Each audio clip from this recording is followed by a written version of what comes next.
Film कौन लोग देखते हैं खबर है? जिसके देश की आज़ादी ना लड़ी हो ना, ये धुरंधर मूवी देखने जाते हैं। पूरे इंडिया की बात करता हूँ, नॉर्मल सी बात है, क्योंकि ये लोगों ने इंडिया को कभी अपना समझा ही नहीं है। पूरे देशवासियों ने, मैं एक को नहीं बोलता, मैं पूरे देश को बोलता हूँ, मुंह पे बोलता हूँ, चोखा बोलता हूँ।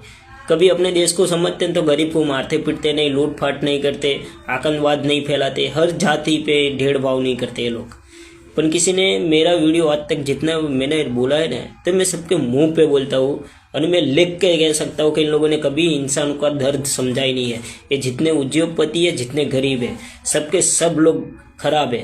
यानी मैं ऐसा नहीं कहता को कांग्रेस भी अच्छी है, भाजपा भी अच्छी है, सबके सब खराब है।